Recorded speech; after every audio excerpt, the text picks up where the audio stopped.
Okay, so next up we are going to talk about issues with the immune system and the pathophysiology of them. So the first thing that tends to come to mind when we're talking about the immune system and problems with it is infection. So an infection is any time something has entered the body of a person, otherwise known as a host, right? And it has been invaded by a pathogen, and this pathogen then is going to cause problems of some kind in the body. You can find all kinds of images of pathogens and their sequelae if you just do a quick search. You can even do it now on your smartphone or on the computer. Just put into your search engine, like Google Chrome or whatever, infection, and then go to images and see what comes up. And you'll often see things from minor irritations like people having colds and runny noses to localized infections with blisters and redness and abscesses, things like that. Localized just means they're contained to one spot. Or it can infect the whole body and be in the bloodstream or the lymphatic system and cause complications like sepsis. Our infections are caused by different microorganisms, right? Our microorganisms are things like viruses and bacteria, all right? Fungi, helminths are like worms. We'll talk about each of these more specifically, protozoa, and then arthropods. So bacteria, I'm sure you've all heard of bacteria before. They're microscopic, single-celled organisms. They don't have a nucleus. They purely divide by cell division, where they pinch off and split and create more of each other. Right? They have cell walls that protect their membrane. They can be different shapes. The name or the type of shape they have gives them their name, like a spherical, which is a sphere, rod, which is a rod shape, spiral, which looks like a spiral staircase, or a corkscrew, which is also known as a spirochete. All right. They can grow rapidly because every time one splits, it pinches off, and then those two each produce two more, and then those four each produce four more. So they rapidly reproduce, and that's often their claim to fame for causing problems. They cause damage by releasing toxins. Alright, so endotoxins are released whenever that bacterial cell wall that they have breaks down and decomposes. Exotoxins get released whenever they have cell growth. So anytime they divide, they release an exotoxin. Viruses are a little different. They actually have genetic material, so that's why we can't use things like antibiotics on viruses. They need to have a host cell, so that means they have to invade a person or a host, get into their cell, inject their genetic material into the living organism, and then they take over that cell and reproduce that way. Viral infections often take hold because the immune system of the host cannot fight them off. So they sneak in, or there's too many of them, and they take over the host and get past the immune system. Once they invade a cell, they can then program it to do whatever they want it to do. Alright, so they can make it cause symptoms, they can make it reproduce. Alright, usually the type of cell that they invade is very specific. So for instance, a cold cell is not going to invade any cells and cause herpes, right? You have to have the herpes virus cell to do that. Alright, so they will invade, and then whatever type of cell they infect and replicate in is usually where symptoms come from. So for instance, cold viruses and flu viruses often impact the respiratory system. So you end up with your symptoms like runny nose, coughing, sneezy, phlegm, that kind of stuff. Herpes virus, for instance, only reproduces and replicates in viral cells, or neurological cells, So that means that they get their symptoms like pain, lesions, things like that, because they're in the neurological system. Fungi are things like funguses. You might think of things like mushrooms whenever you think of fungi. Right? They're single or multi-celled organisms. They actually cause damage because they get into a tissue and then they just absorb the nutrients. They leach off their surrounding tissues, which means then that the healthy tissue of the person doesn't get the nutrients and blood supply that they need, and then it starts to have damage. Right? They can also release toxins. Yeast infections are a common type of a fungal infection that we see in people. Protozoal infections are from protozoa, so they're single-cell eukaryote organisms. They have a nucleus and they move by pseudopods, these little hair-like projections, right, to move around. Examples are things like amoeboids, flagellates, ciliates, and sporozoans. They get in and they invade and destroy the tissue that they're in. So usually once they get into a tissue, they cause intense inflammatory responses and damage the tissues that way. Helminths are parasites. They're worm-like, complex, multicellular organisms. You may have had pets that have had to be treated with worms. People can also get similar type infections. Roundworms and flatworms are the most common types. What happens is they get into somebody's body and then they grow and feed and live off of the host and their nutrients. Most often they are in the intestinal tract or in the blood supply. Alright, so they will get longer and longer because they can grow the whole length of whatever vessel or intestine they are in if they're not treated. Arthropods refers to things like bugs, which I quite frankly hate, having have had Lyme's disease in the past, but they are jointed leg exoskeleton bugs, alright, things like ticks, mosquitoes, fleas, these are all arthropods. They can transmit diseases by biting or feeding on a host, so it depends on which pathogen they can spread.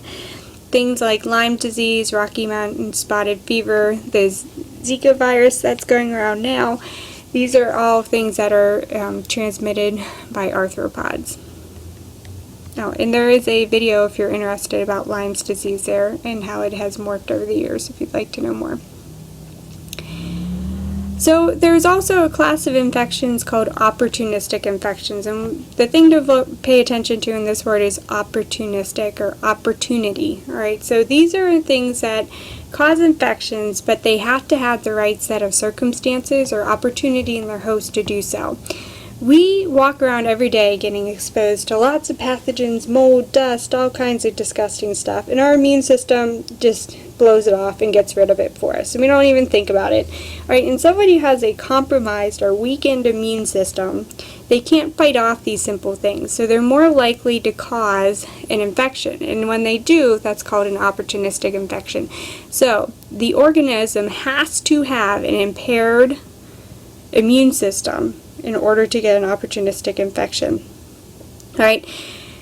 They can be because of bacteria, viruses, fungal, protozoa, anything like that. Alright, but the key with opportunistic means that their immune system is compromised. Otherwise, you wouldn't be getting it.